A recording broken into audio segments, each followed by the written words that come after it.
the underwear you bought and are wearing, and go at once to the Euphrates River and hide it in a rocky crevice.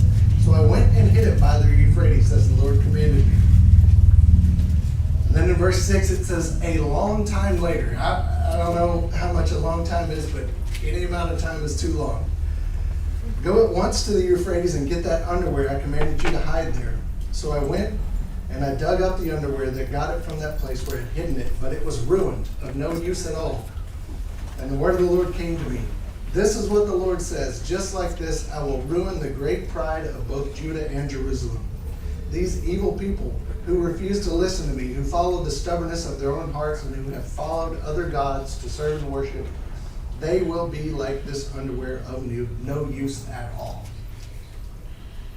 Wow. What a great way to start the day, right?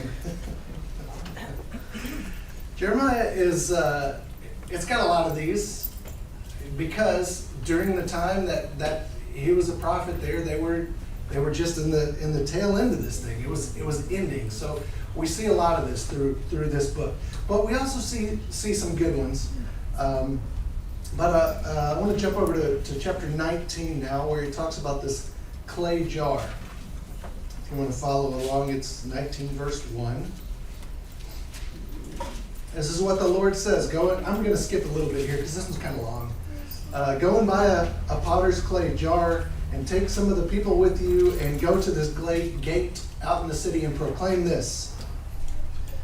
Say, hear the word of the Lord, kings of Judah and residents of Jerusalem. This is what the Lord, the God of Israel, says. I'm going to bring such disaster on this place that everyone who hears about it will shudder, because they have abandoned me and made this a foreign place. They have burned incense to other gods, and the kings of Judah and the kings of Judah have never known. They have filled this place with the blood of the innocent.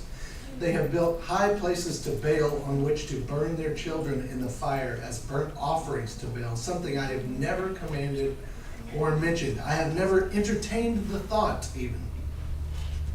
So take note, the days are coming when this place will no longer be called this, but it will be called the Valley of Slaughter. I will spoil the plans of Judah and Jerusalem.